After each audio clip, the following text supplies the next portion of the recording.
Hello everyone. Amidst ongoing international conference on climate change, today we are going to discuss about consumption of fossil fuels and generation of power by various types of energy sources along with the emission of carbon gases with respect to the revenue generated from industrial, commercial, and residential sectors across all states in the United States of America. Firstly, we have performed cluster analysis for the integrated data set based on various variables present in the data set. After performing clustering, 51 states are classified into 6 clusters. This map shows the clusters formed for various states with each cluster color-coded. To analyze the characteristics, we have plotted emission of harmful gases with respect to different clusters. In this map we can clearly see that the states coming under Cluster 5 and Cluster 6 are emitting less greenhouse gases. On the other side, Cluster 1 and Cluster 2 are producing more greenhouse gases. We have also plotted per capita revenue, which is the revenue per customer for our clusters. From this visualization, we can see that Cluster 5 has the maximum per capita revenue generated for almost all the sectors. Then, we have plotted the average electricity produced and average fossil fuel consumed for each cluster. In this sheet, we can see Cluster 1 has maximum electricity produced and maximum unit of fossil fuel consumed.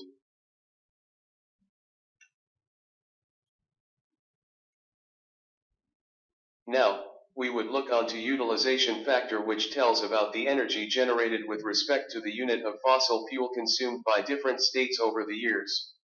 In this sheet, we have shown the values of the utilization with descending values from highest to lowest, and we have also plotted the trend of utilization factor across the years from 1990 to 2013 for all the states. From this we also see that states having high power utilization values mostly comes under Cluster 5, which produces maximum per capita revenue for almost all the sectors.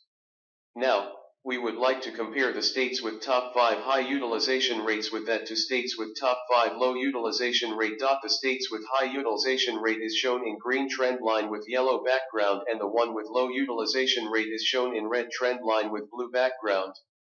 In this graph, we have used small multiples to compare the emission of CO2 gases with respect to the consumption, and we found an interesting insight that for the lower utilization states, the amount of CO2 generated remains constant for all the years from 1990 to 2013.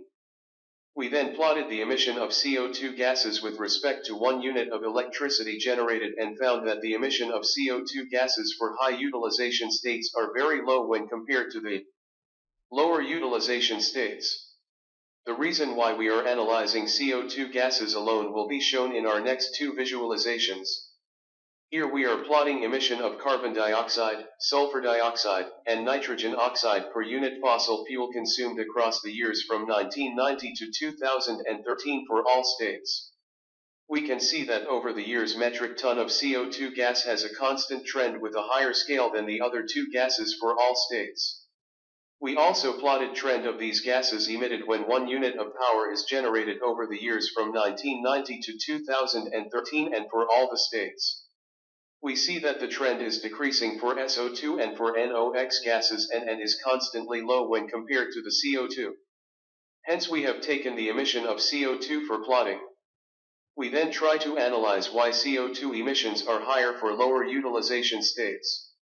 In this visualization we are color coding the type of producer to find what exactly leads to more CO2 emission. We can clearly see that for the lower utilization states, they are predominantly using electric utility as their type of producer, which has relatively larger values when compared to states with high utilization. From this we can infer that extensive use of electric utility is the main reason for the higher emission of CO2. In addition to that, with this side-by-side circle map, cogeneration, one of the type of producer, is the one which is emitting higher CO2 gases for most of the states. Cogeneration produces both energy as well as heat. That might be the reason for emitting more CO2 when compared to other type of producers. We now try to get the relation between the revenue generated from various sectors when 1 metric ton of CO2 gas emitted. From this graph, we can clearly see that geothermal is producing more revenue per CO2 emission, which means that it has generated more revenue with low emission of CO2 gases. In commercial sector alone, other gases produces more revenue per CO2 emission.